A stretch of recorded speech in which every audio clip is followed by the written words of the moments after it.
regardless of if you're getting your information from a dietitian or not, take everything with a grain of salt.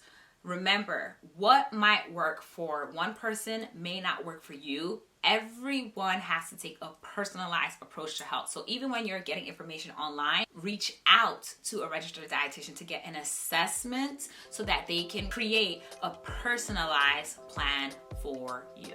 Welcome back, Nourished Ones. If you're new here, hi, my name is Shannon. I'm a registered dietitian, nutritionist, and the founder of the Nourish Center. On this YouTube channel, we talk about all things related to food, nutrition, and holistic health. So if that sounds like something that you are interested in, definitely subscribe. This is going to be a little bit of a different video simply because it's going to be more of a Q&A video on what a dietitian is, how to become one, the difference between a dietitian and nutritionist, and essentially I'm just answering questions that many of you have been asking me about the road to becoming a dietitian. I also asked all of you on my Instagram page to submit all your questions pertaining to this topic, and I have all of them listed here. So in this video, I'm going to dive into answering them, and hopefully it will help you to better understand what a dietitian is, what we do, and even how to become one if that is something that you are interested in doing. Let's dive right in. So the first question I have here is, what is a dietitian?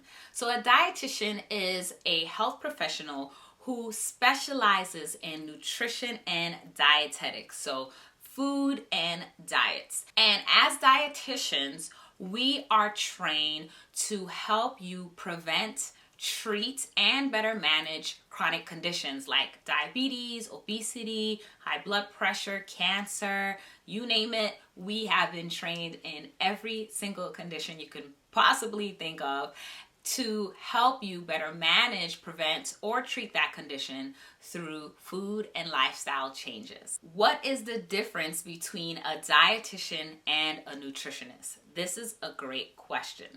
I always like to answer this question by saying all dietitians are nutritionists, but not all nutritionists are dietitians.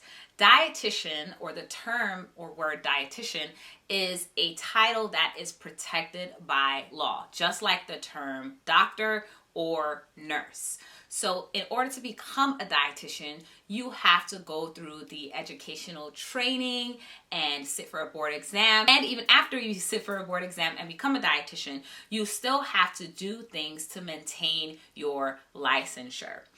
On the other hand, nutritionists in the United States and in Canada and in other countries as well, the term nutritionist is not a protected title. This simply means that if someone goes online and takes a 2-day course on nutrition, they can call themselves a nutritionist. And you will also see even some doctors call themselves nutritionists as well if they went about taking a course or certification in nutrition. However, the title nutritionist is not a regulated title, so anyone can call themselves a nutritionist. And not all nutritionists are self-taught. For example, if you majored in nutrition in college or in graduate school, you may also call yourself a nutritionist, and you have more of an advantage here in comparison to individuals who have little to no training at all. But in a nutshell, dietitians are also nutritionists because dietitians are the experts in nutrition and dietetics. What is a health coach? So the term nutritionist is not a regulated title, and also the term health coach is also not a regulated title. That means anyone can call themselves a health coach as well.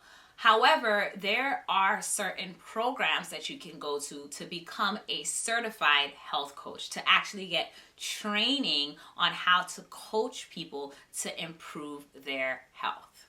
So if you're working with someone who says they are a health coach, definitely check their credentials to see if they have any type of certification or training. The next question I have here is, what education is required to become a dietitian?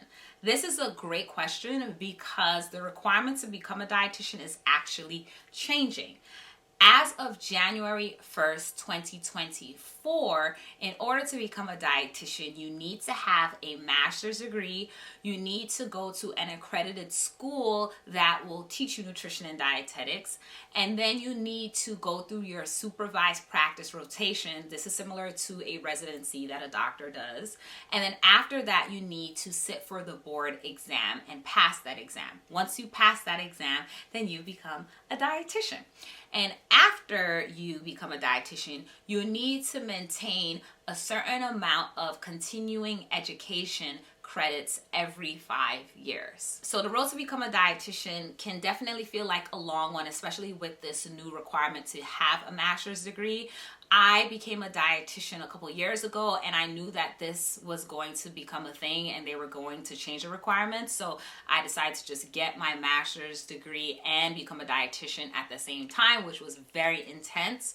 But if you are someone looking to become a dietitian, don't let this discourage you. This is an amazing field to be a part of. What are some common job settings for dietitians? Ooh, this is my favorite question because the opportunities here are endless.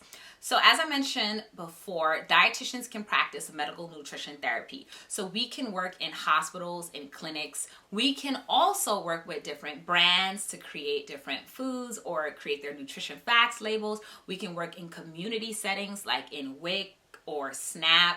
We can work in the food service industry to help develop menus and the nutrition plan for different menus. So think fast food companies or restaurants. We can work in those settings to guide their food practices. We can also work in private practice, which is what I do, and work with clients in an outpatient setting. So for example, I can go to a doctor's office, see if they accept insurance and say, hey, I'm a dietitian in private practice. I also accept insurance. If you have any patients who need medical nutrition therapy, feel free to send them my way and I'll accept their insurance and they won't have to pay out of pocket. So the opportunities for dietitians are endless. We can work in many different settings. We can typically work in all the settings that nutritionists can work in, all the settings that health coaches can work in, and then some, because we have gone through the very extensive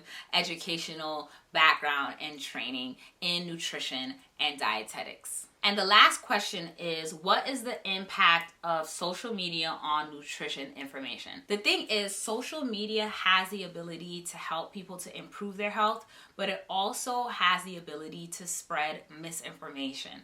Just like how doctors might have different point of views on different topics, dietitians also have different point of views on different topics as well. So this is why you will see that if I share my own opinion on something, I will say, this is my opinion or this is my approach. For example, I'm a dietitian who practices holistic health, which is termed integrative and functional nutrition.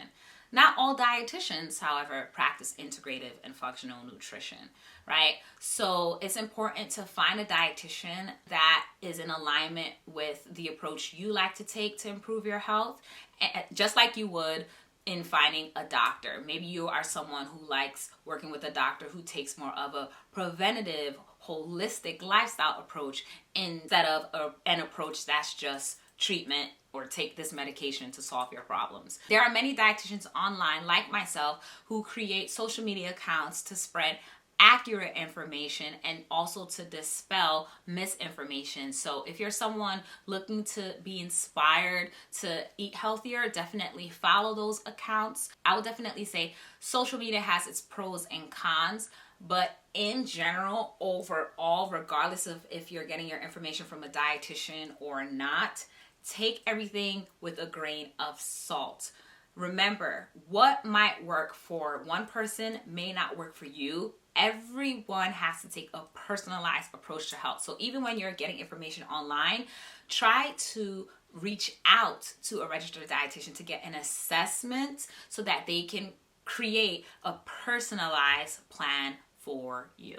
That's all I'm going to cover in this video. If you all want a part 2, definitely let me know down below by just commenting, giving me a part 2. I do have some more questions here, but I didn't want to make the video super long. Some of the questions were, how can nutrition be used to prevent and treat mental health conditions and anxiety? What is the best diet? Keto, paleo, vegan, that's a good one. What is the impact of food insecurity in certain neighborhoods on health, and so much more. So if you guys want a part 2, I'll definitely do one. If you're interested in learning more about nutrition, dietetics, and becoming a dietitian, just comment down below part 2. I hope this video taught you about the road to become a dietitian. If you enjoyed watching this video, definitely give it a thumbs up so that I can know, and be sure to subscribe for future videos on food, nutrition, and holistic health. As always, I hope this video helps you to live a well-nourished life.